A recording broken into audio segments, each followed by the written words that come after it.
Whatever happened to the Fir Bolg? Well, Dagdi Vogus Fulcher. Hi, hello, and welcome. John O'Sullivan from the Irish Pagan School here. And this is a question I received on one of our other videos quite recently. And so the question is, do we have any information on the Fir Bolg after the first battle of Moytura concerning their integration struggles or otherwise with the Tuatha Dé Danann in the mythology? I feel as if they are sparsely mentioned after the battle and being given 25% of the land, but it was really interested in their relationship with each other afterwards.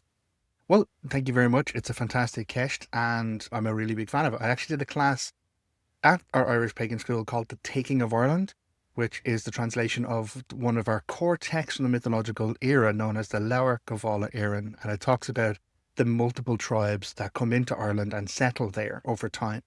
And so that's where we find the Fir Bolg. They are part of the Lebor Gabála Érenn. But to kind of understand what happened to them, we kind of need to take a little bit of step. And so I will whistle-stop tour as quickly through their past as I can. Because they're not strangers, they're not weird people, they're not odd, small, little pygmy individuals as you'll find in some other circumstances.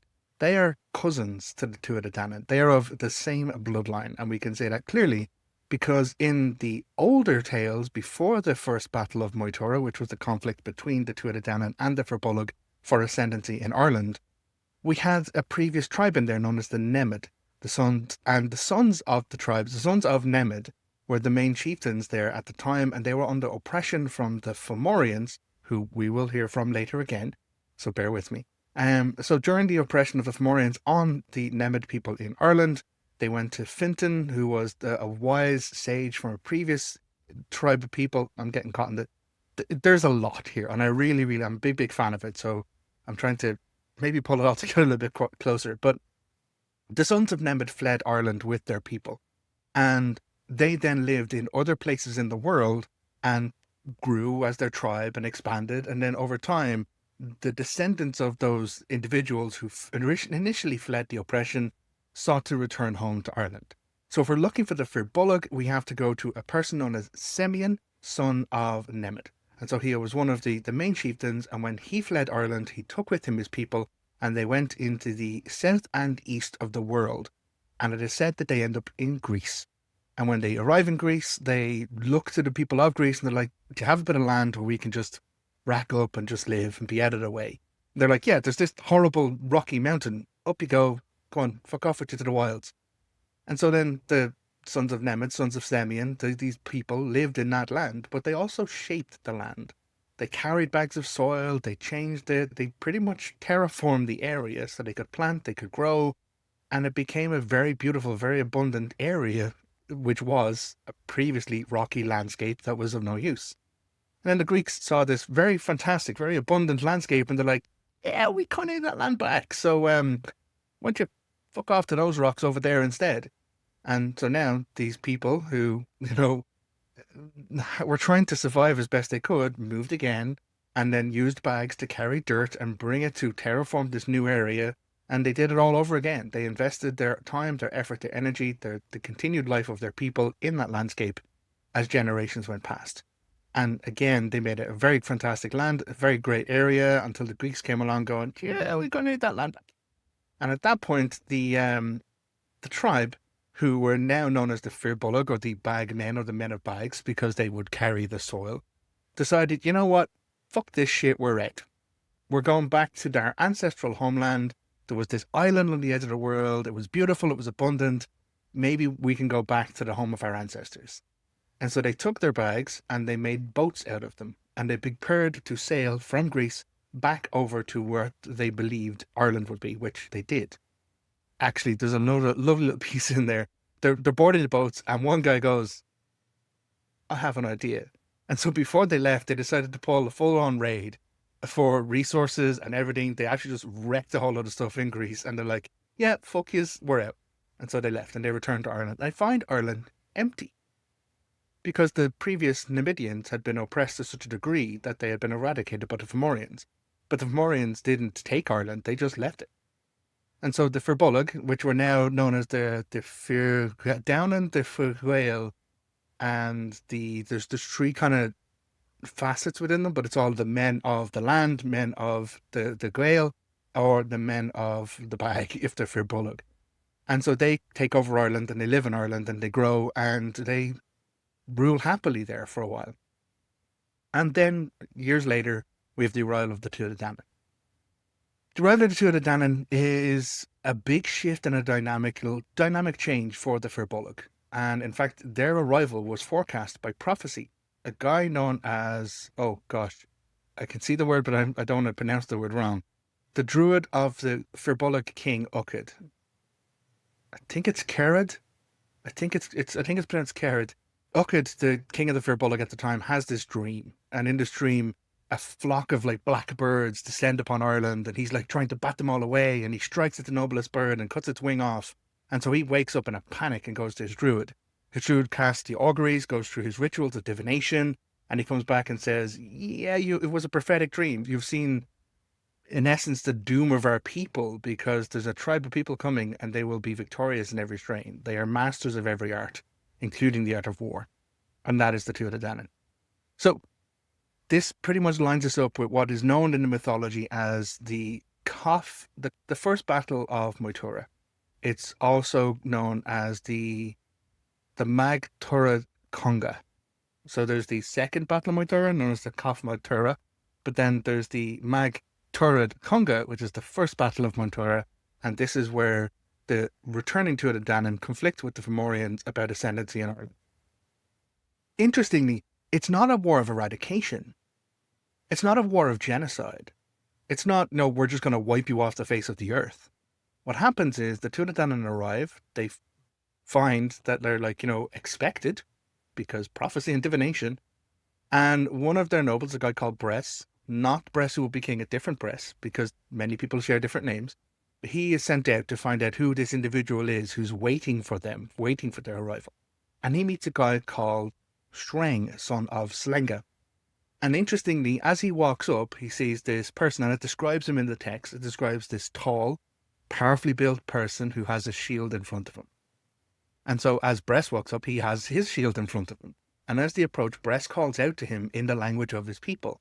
And what surprises him is that Shreng responds in the language of his people, and it is the same tongue. They realize they speak the same language, and then they slowly begin to take their shields away, and they realize they look the same. They begin to talk about, like, well, who are you? Where have you came from? Who are your people? And they realize, oh shit, both of our tribes are descended from the same tribe, Nemed. At this point, Nuada, who's king of the Tuatha Dé Danann, I'm telling you the whole tale. I've just realized, here we are 8 minutes in, and I'm telling you the whole tale. And that's not answering your question. To really kind of pull it to point, the first battle of Moytura ends in a loss for the Fir Bolg. And the Fir Bolg aren't eradicated, though. They're actually given a choice and an option. And I've pulled out the translations. I've got a couple of sources. I will put them down below in the things in the comments, so you can check the resources if you'd like to yourself. We have Fraser's translation of the first battle of Moytura from Ériu, Volume 8 in 1915. We also have the Lebor Gabála Érenn, Book of Invasions, sections 39 to 54, which covers the Nemedians and the Fir Bolg, and that is from the first redaction found in the Book of Leinster. And then, of course, the last segment I have is the second battle of Moytura, translated by Whitley Stokes. So, essentially, yeah, it doesn't end in annihilation. It doesn't end in genocide. In fact, the battles that they have, the first battle of Moytura, the Magh Tuireadh, isn't just fought in one day. It's fought over multiple days. And they meet at the beginning of the battle each day. They have their battle. They withdraw each night. They check their wounds. They come back to the battle the next day. And it's very civilized. It's very arranged. Yes, it's a conflict. Yes, people get hurt. Yes, people die. But it's not, we're going to burn out your homes, take you to where you live, and absolutely ruin you. No, we're going to have a civilized, agreed scrap. In fact, it was so civilized that they exchanged weapon technology before they had the fight. They agreed to teach each other. They sent their weaponsmiths to each other's camps so that the Tuatha Dé Danann could learn to make javelins and the Fir Bolg could learn to make tall spears. That way that there would be no technological advantage. It would be down to actual ability, actual skill when it came to the conflict. So what happened to them afterwards? A couple of different excerpts I have, and I'd like to read you this full excerpt really to get into it. This is from the Fraser translation in Ériu. He gave it as follows. Sad and weary, wounded and full of heavy reproaches were the Fir Bolg that night. Each one buried his kinfolk and relatives, his friends, his familiars, foster brothers, and then were raised mounds above the brave men, and gravestones over the warriors, and tombs over the soldiers, and hills over the heroes. After that Shring, Semna, and Sithberg, the sons of Slengen, recalled undertake to share the land with the Tuatha Dé Danann. They decided to offer the Tuatha Dé Danann battle instead, and Shreng said, "Resistance is destruction for men. We resolutely gave battle. There was clashing of hard swords, and strong plying of spears, and sides of noble warriors, and the breaking of buckler on shield. Full of trouble are the plains of Ireland. Disaster we found about its woods, the loss of many good men." They took up their strong hooked shields and venomous spears, and their sharp swords with blue blades.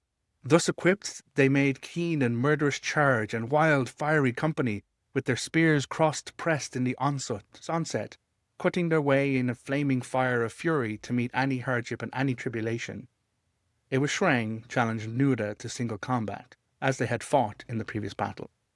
Nuada faced him bravely and boldly, as if he had been, and said, "If single combat on fair terms is what you seek, fasten your right hand, as I have lost mine.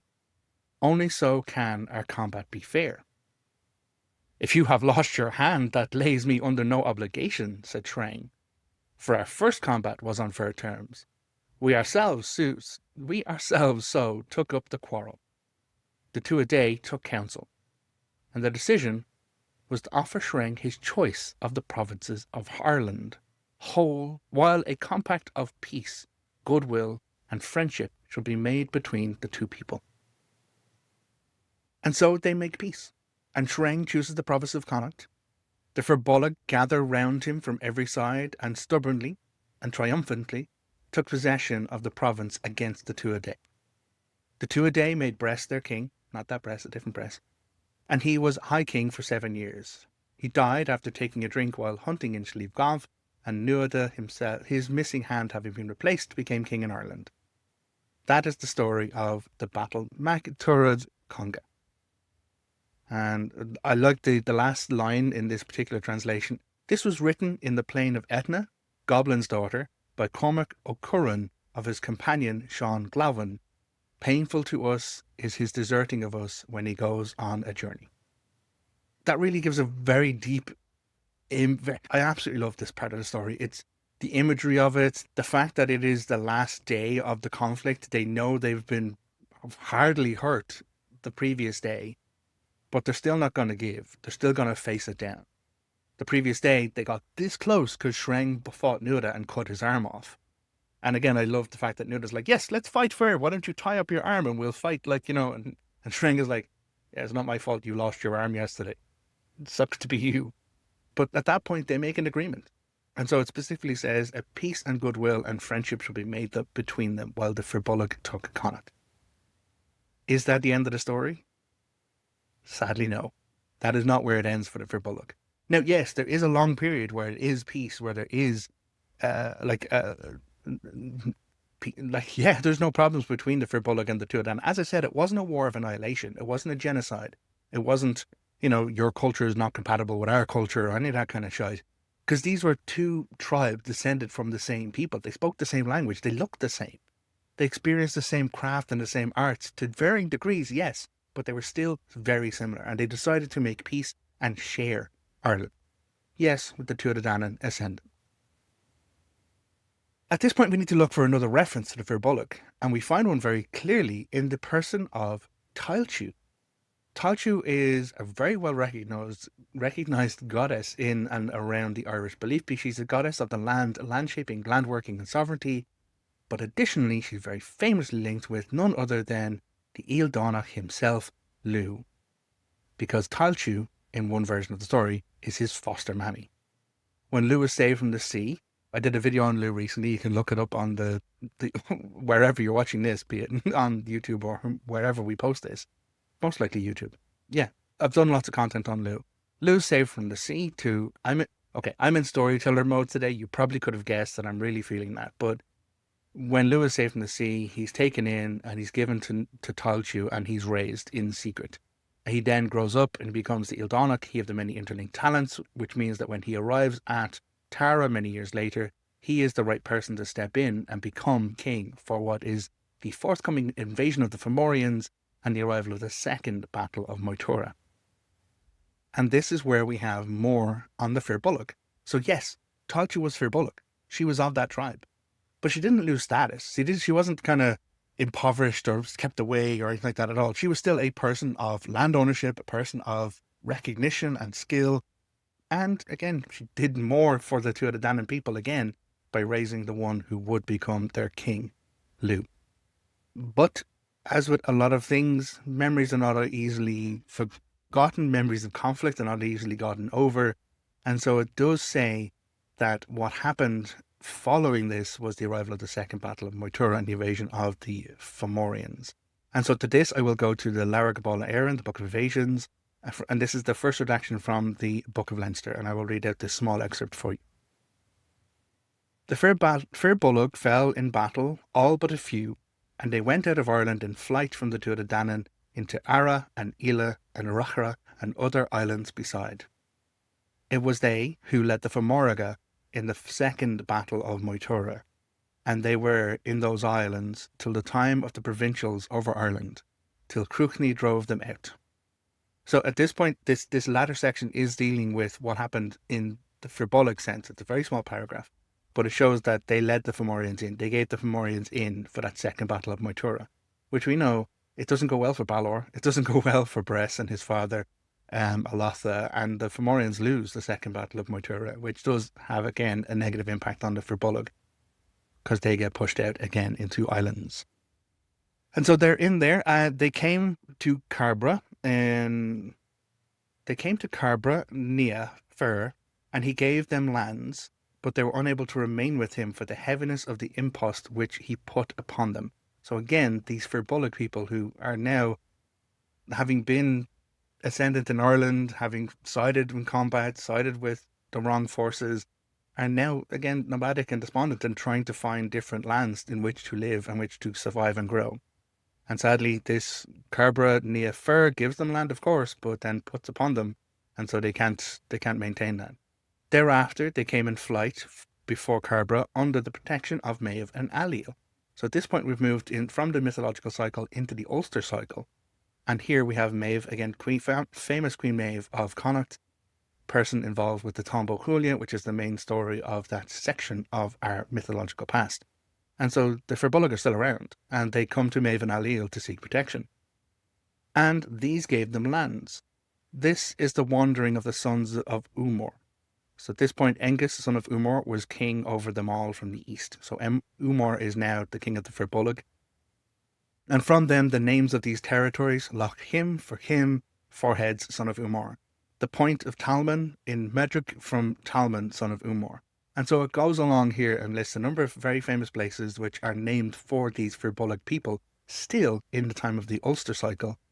They were in a fortress in the islands in the sea around Ireland, in that wise, till Cuchulainn overwhelmed them. And so the Fir Bolg were still recognised as a tribe in whatever lands they could conceivably stay within, which again is further off the coast of the island, because Ireland has islands off its coast. And so this is where the Fir Bolg did end up until, again, Cuchulainn, it would seem, is our great offender by harming and ending the line of the Fir Bolg. Another reference again to where they ended up afterwards, what happened to them. There's the Whitley Stokes translation of the Second Battle of Moytura, and this is only a one-liner, but it says, "But such of the Fir Bolg as escaped from the battle went in flight unto the Fomorians, and settled in Arran, and in Ila, and in Man, and in Rathlin." And so those are names of the island of Ireland, like the Aran Islands, etc. But interestingly, it does say that some of them who survived the Second Battle of Moytura fled with the Fomorians out into those islands. So what happened to the Fir Bolg after the First Battle of Moytura? Quite a bit. They were not eradicated. It was not a war of conquest and destruction. In fact, again, and I cover this in the Taking of Ireland, because the Milesians are the next people who come in after the Tuatha Dé Danann. When the Tuatha Dé Danann are deposed, it is the sons of Mill who became the Gweddol people, who are said to be the Gael people are said to be descended from. They were the next invasion as far as the Book of Invasions or Book of Taking of Ireland goes. And whereas the Tuatha Dé Danann and the Fir Bolg conflict was, we're both in the same people, let's find a way to live together, but we have to test each other in arms. The Sons of Mill are a conquering force that have conquered their way out across the Mediterranean into and out of Spain, and they spy Ireland on the edge of the world, and that's where their conquest leads them next. So, no, the Fir Bolg weren't eradicated. They weren't destroyed. For a good chunk of our lore, for our period, they were still still a people who had their own peace with the Tuatha Dé Danann. Again, they sided with the Fomorians for the Second Battle of Moytura, which led to them fleeing from Ireland almost entirely, but they didn't go far. They went into all of the other islands and they had other lands around them, but they ended up suffering oppression like their ancestors had, until Maeve and Ali are like, no, here's some land, here's some territory, that's all good. And in the aftermath of the Tombo Chulia and the Ulster cycle, again, we have Cuchulainn turning up as the bloody hound to bring death and doom. By the way, Cuchulainn's not a hero. More on that, check our content as we go. So, Nyanza, not hard to say. We have a lot of information about what happened to the Fir Bolg and the tribe after the Second Battle of Moytura, and it does give another great insight into the relations and the shared culture and the ancient history and past on the island. Ireland, there is no origin story, there is no creation of the world in the beginning, light and dark, all that kind of stuff as far as we have. What we have is Ireland exists as far back as the times before the Great Flood of Noah. In fact, actually one of the first tribes to come into Ireland is a woman called Ceist, and she brings with her a whole lot of people fleeing from the flood. They're trying to get as far away as possible from the biblical flood, and they find Ireland and they stay in Ireland. But sadly, the flood does find them here as well. Our mythological past is very fantastic, very detailed, and shows that Ireland has always been a place for people to come and people to go, and their descendants to dream of when they are far enough away, and then to come back one day to the land of their ancestors. And that's why when narratives of hate and division and you're not Irish if, and Ireland has always been a place for transientness, for people to come, for people to go. Even in my generation and before my generation, so many people left Ireland to get jobs, to go out of Ireland, to send money home, go to Australia, go to America, go wherever they could, go over to England. My grandfather was over in England for quite a while before he eventually got enough to come back to raise his family here. This is part of our narrative, part of our story. And so we should really lean into Irishness isn't a skin colour, a hair colour, a DNA trace. Ireland isn't an accent or I was born next door down the road or whatever. Ireland is a cultural ethnicity that is expressed through so many things, like our love of history, land, music, creation, poetry, each other, hospitality, calling out injustice. Gotta love an Irish person when they're like, no, they're a bunch of fuckers, they did bad stuff. But I'm afraid I might step over into a rant here, so I probably will hope that I have answered this person's question. As I said, I'll put my links and the references and the resources in down below. So if you want to know more about it, if you want to dive in and do a bit of reading yourself on the info, you can, absolutely. You don't have to take my word for it. You can also access this information and learn more. If you want to know more from what we teach at the Irish Pagan School, go to irishpagan.school. You'll find a whole long blog with a lot of other stuff that we have there, and links to all of our free content everywhere, all over our YouTube here, 790 plus videos now at this point there, podcast as well, and of course the platform for teaching, irishpaganschool.com and irishpaganschool.ie. Yeah. Thank you very much for being here. Thank you very much as ever for the cast. I do love the opportunity to dive in, talk about it and share more and provide resources, because the more we share, the more we understand, the more aware we are of how it is we fit within our world. Until next time, look after yourself, take care, and slán. Goodbye.